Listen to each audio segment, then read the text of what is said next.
হাঁস ধরতে যাচ্ছে, এই বড় হাঁসটাকে দিয়ে নাকি সেলফি তুলে। আমাদের সরস্বতী পুজোয় ওটা আলোচনা।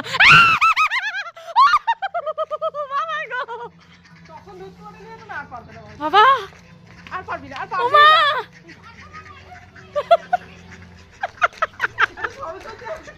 না, সরস্বতী পুজোর দিন দিদি বলছিল ইস রাতে মনে দে দাঁড়া, ও সেলফি তুলবে। বাবা রে, হাঁসকে রীতিমতো কিডন্যাপ করা হয়েছে। হাঁস কিডন্যাপ করে ফটো তোলা হচ্ছে। বলছি এখন বেলা 1টা বাজতে যায়। এই যে কি করেছো হাঁসটাকে? সরস্বতী পুজোর লুক দিতে চাইছিলাম। বাবা ছেড়ে দিয়েছে, রীতিমতো কিডন্যাপ করেছে, দিয়ে ফটো তুললো, দিয়ে ছেড়ে দিল। আমরা ভালো কিডন্যাপার, আমরা শুধু ফটো তোলার জন্য। তা আমরা ভেবেছিলাম সরস্বতী পুজোয় শাড়ি ঠাড়ি পরা হয়েছিল যখন, তখন ওই হাঁসটাকে নিয়ে ফটো তোলার কথা, কিন্তু সেটা তো হয়নি। যাই হোক বাবা, যাই, এর বিশাল বাজে বুদ্ধি।